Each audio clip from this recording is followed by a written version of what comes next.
Baik, sebelumnya Assalamualaikum warahmatullahi wabarakatuh. Pertama, marilah kita panjatkan puja dan puji syukur kita kehadirat Allah SWT yang telah memberikan rahmat, nikmat, taufik, serta hidayah kepada kita semua, sehingga pada hari ini kita senantiasa sehat dan mendapat perlindungannya. Amin amin ya rabbal alamin. Dan yang kedua kalinya, sholawat dan salam semoga terlimpah curahkan kepada Nabi kita, Nabi Muhammad Sallallahu Alaihi Wasallam, yang telah membawa kita dari zaman jahiliyah sampai zaman Islamiyah dengan penuh barokah seperti sekarang ini. Dan semoga kita nanti dapat syafaatnya di yaumul qiyamah. Amin amin ya rabbal alamin. Jadi kami di sini dari kelompok 2 akan mempresentasikan tentang apa itu tasawuf sunni.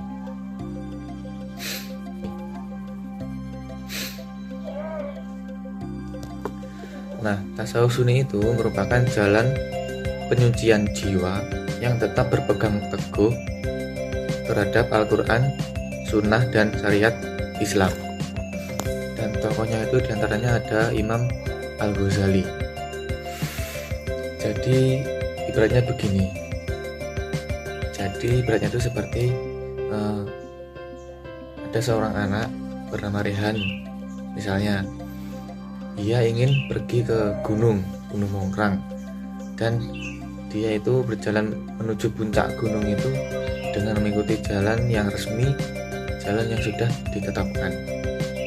Jadi ibaratkan gunung itu adalah suatu keridhaan Allah, dan jalan apa yang tetap itu adalah jalan, dan sedangkan jalan yang resmi, jalan yang ditetapkan itu adalah ibaratkan syariat Islam. Nah, dan di dalam perjalanan itu Rehan tidak hanya fokus kepada tujuan akhir untuk mencapai puncak gunung tersebut, tapi dia juga harus tetap menjaga langkahnya Jadi Rehan itu tidak hanya fokus kepada tujuan akhirnya, yaitu ingin mencapai puncak gunung tersebut, akan tetapi dia juga harus tetap menjaga langkahnya agar tetap berada di dalam jalur yang benar. Nah, dan jika syariat itu diibaratkan peta dan aturan perjalanan telah ditetapkan, maka tasawuf adalah upaya untuk membersihkan hati dan memperbaiki niat selama perjalanan tersebut. Dan Rehan itu tidak boleh mengambil jalan pintas yang berbahaya atau menyimpang dari peta atau yang sudah ditetapkan itu, karena tujuan yang baik itu harus ditempuh dengan cara yang benar dan sesuai dengan apa yang sudah ditetapkan. Jadi tasawuf sunni itu mengajarkan bahwa kedekatan kepada Allah kita dicapai melalui yang pertama, taatan pada syariat, penyucian hati dari sifat tercela, memperbanyak ibadah, zikir dan musahabah, dan juga meladani akhlak Rasulullah, yaitu menerapkan. Nah, untuk lebih jelasnya lagi, maka selanjutnya akan dilanjutkan oleh teman-teman saya. Tasawuf sunni adalah bentuk tasawuf yang para penganutnya memagari atau mendasari tasawuf mereka dengan Al-Quran dan Al-Sunnah, serta mengaitkan keadaan atau ahwal dan tingkatan atau mukomah rohaniyah mereka kepada kedua sumber tersebut. Tasawuf sunni ialah aliran tasawuf yang berusaha memadukan aspek hakikat dan syariat, yang senantiasa memelihara sifat kezuhudan dan mengonsentrasikan pendekatan diri kepada Allah, dengan berusaha sungguh-sungguh berpegang teguh terhadap ajaran Al-Quran, Sunnah, dan syirah para sahabat. Tasawuf sunni munculnya tidak dapat dipisahkan dari background perselisihan masalah akidah yang melanda para ulama fikih dan tasawuf, terutama tasawuf falsafi. Perselisihan tersebut mengemuka terlebih pada abad ke-5 Hijriah. Aliran Syiah Al-Islamiyah yang berusaha untuk mengembalikan kepemimpinan kepada keturunan Ali bin Abi Thalib. Pengikut Syiah lebih banyak mempengaruhi para sufi dengan doktrin bahwa imam yang gaib akan pindah ke tangan sufi yang layak menyandang gelar waliullah. Yang kemudian ciri khas tasawuf sunni. Pertama, tidak menggunakan terminologi filsafat, sebagaimana terdapat pada ungkapan-ungkapan Syekh Tahat. Terminologi yang dikembangkan tasawuf Sunni lebih transparan, sehingga tidak sering bergelut dengan term Syekh Tahat. Kedua, lebih bersifat mengajarkan dualisme dalam hubungan antara Tuhan dan manusia. Ketiga, kesinambungan antara hakikat dan syariat. Hal ini mengandung pengertian bahwa terdapat keterkaitan yang sangat kuat antara tasawuf sebagai aspek batiniah dengan fikih sebagai aspek lahiriah. Keempat, lebih terkonsentrasi pada soal pembinaan moral, pendidikan akhlak, dan pengobatan jiwa dengan cara riyadah atau latihan mental dan langkah tahali, dan tajali. Yang selanjutnya yaitu teori nafsu manusia. Nah, dalam tasawuf Sunni, pembahasan mengenai tingkatan nafsu merupakan aspek yang sangat penting untuk memahami perjalanan jiwa menuju Tuhan. Nah, konsep ini umumnya bersumber dari penafsiran ayat-ayat Al-Quran yang menggambarkan kondisi batin manusia. Nah, yang pertama yakni nafsu amarah, nafsu yang memerintah pada keburukan. Nah, nafsu amarah adalah nafsu tingkatan terendah di mana seseorang tunduk pada keinginan duniawi, amanah, dan syahwat tanpa kendali moral. Yang kedua yakni nafsu lawamah atau nafsu yang menyesal. Nah, jiwa pada tahap ini itu mulai menyadari kesalahannya atau orang tersebut yang sering melakukan dosa, namun kemudian orang tersebut merasa menyesal dan mencela dirinya sendiri atas kelalaian tersebut. Nah, yang ketiga yakni nafsu mulhamah, nafsu yang terilhami. Nah, jiwa yang mulai menerima ilham kebaikan dari Allah. Pada tahap ini, seseorang mulai merasakan manisnya ibadah dan ketenangan dalam ketaatan. Nah, yang keempat yakni nafsu mutmainnah atau nafsu yang tenang. Nah, jiwa yang telah mencapai kemantapan iman, jauh dari keraguan dan merasa damai dalam mengingat Allah. Contohnya yaitu tawakal, ridho, dan ikhlas. Nah, yang kelima yakni nafsu radiyah atau nafsu yang ridho. Nah, tingkatan di mana jiwa merasa puas dan menerima segala ketetapan Allah, baik yang manis maupun yang pahit. Nah, yang keenam yakni nafsu mardiyah atau nafsu yang diridhoi. Jadi jiwa telah mencapai kecintaan total kepada Allah sehingga Allah pun menyatakan keridhoannya kepada hamba tersebut.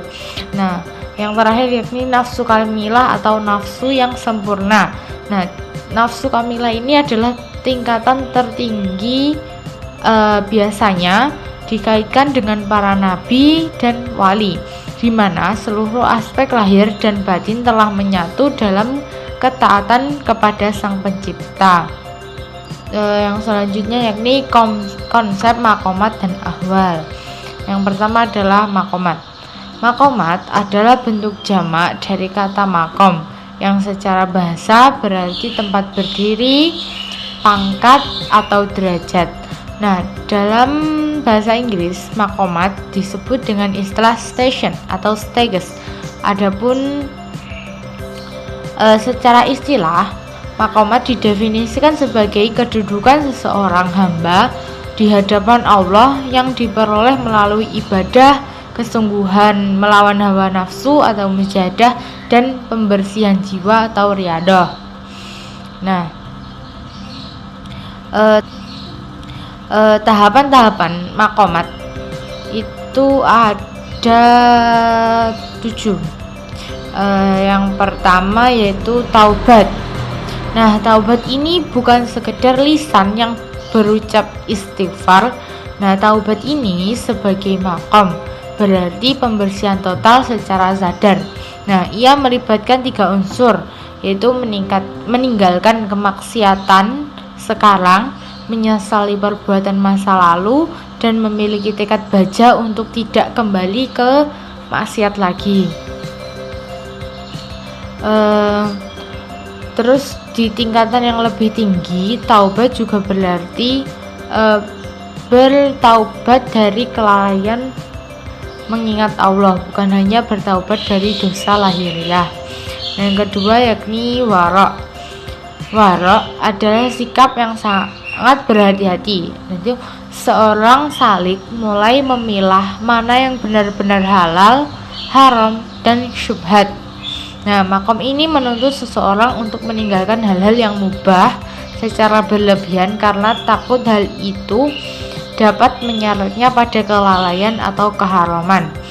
Yang ketiga yakni zuhud, sering disalahpahami sebagai membenci dunia atau hidup miskin. Nah, secara mendalam, zuhud adalah kondisi hati di mana dunia tidak lagi memiliki nilai di dalam batin. Hati seseorang yang zuhud tetap tenang saat hartanya hilang dan tidak jemawa saat hartanya bertambah. Nah, ia menggunakan dunia hanya sebagai sarana menuju Allah atau akhirat. Nah, yang keempat yaitu fakir. Fakir bukanlah tentang kondisi ekonomi, melainkan kesadaran eksistensial bahwa manusia adalah ketiadaan di hadapan Allah.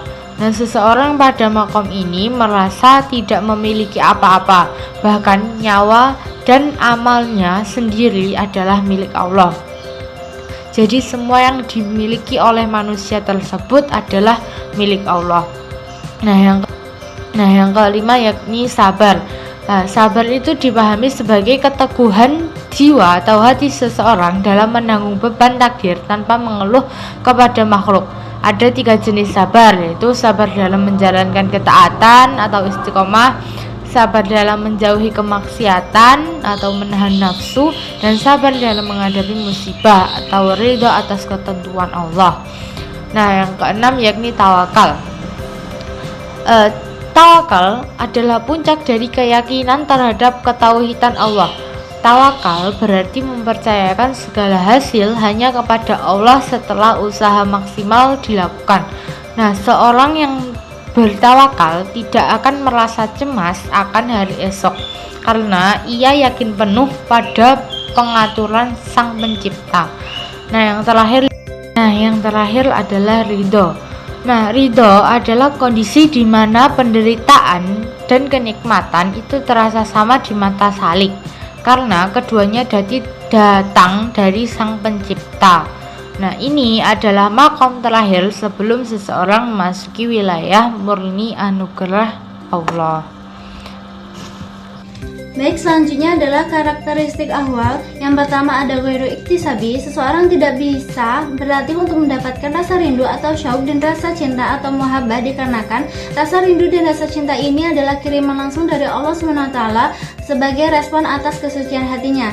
Lalu yang kedua ada sari wa zawal, yaitu hal ini seringkali datang seperti gelombang yang membuat seorang sufi menangis atau merasa sangat dekat dengan Allah. Lalu beberapa saat kemudian kondisi ini menurun dan kembali normal.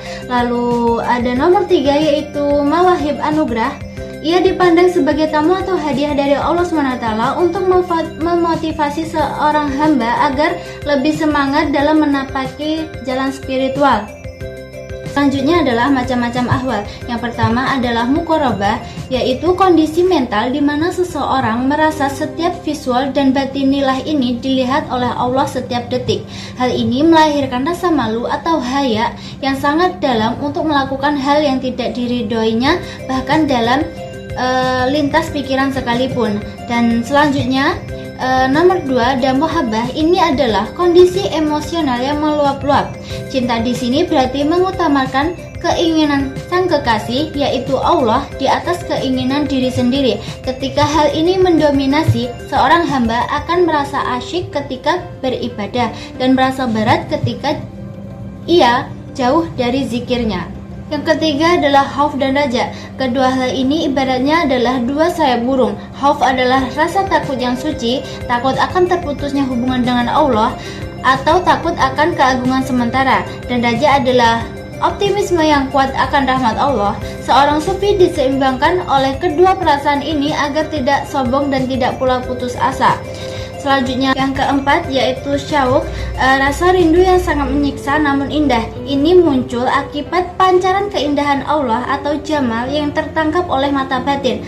Syauq membuat dunia terasa sempit dan hambanya hanya ingin segera bertemu atau larut dalam kehadirannya.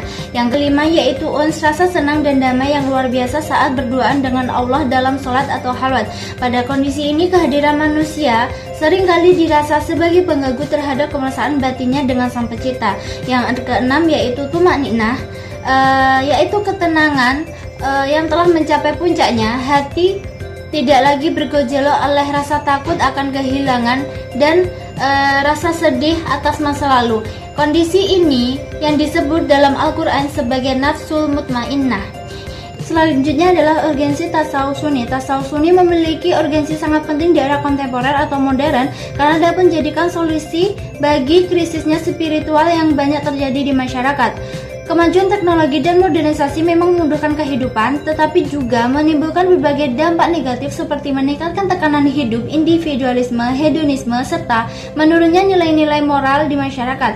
Akibatnya, manusia modern sering mengalami stres dan kekosongan spiritual. Melalui ajaran penyucian jiwa atau tazkiyatun nafs, membantu manusia memperoleh ketenangan hati, mendekatkan diri pada Allah, serta mengendalikan hawa nafsu dan sifat-sifat buruk lainnya. Dengan demikian, tasawuf sunni berperan sebagai terapi spiritual yang mampu menciptakan keseimbangan antara kebutuhan jasmani dan rohani, sehingga manusia dapat menjalani kehidupan dengan lebih tenang dan bermakna. Jadi kesimpulannya, tasawuf sunni merupakan ajaran spiritual dalam Islam yang berlandaskan Al-Quran dan Sunnah, serta menekankan keseimbangan antara syariat dan hakikat melalui proses penyucian jiwa, pengendalian nafsu, serta tahapan maqamat dan ahwal. Tasawuf sunni membimbing manusia untuk mendekatkan diri kepada Allah dan membentuk akhlak yang mulia di tengah tantangan kehidupan modern yang ditandai oleh materialisme dan krisis spiritualisme. Tasawuf sunni tetap relevan sebagai pedoman hidup yang mampu menghadirkan ketenangan batin, keseimbangan antara kebutuhan dunia dan akhirat, serta menjadi solusi dalam membangun pribadi yang lebih baik, lebih beriman dan bertanggung jawab. Mungkin itu saja yang dapat kami sampaikan dari kelompok 2, dan mohon maaf dari kami ada salah kata maupun perkataan yang kurang berkenan. Akhirnya wassalamualaikum warahmatullahi wabarakatuh.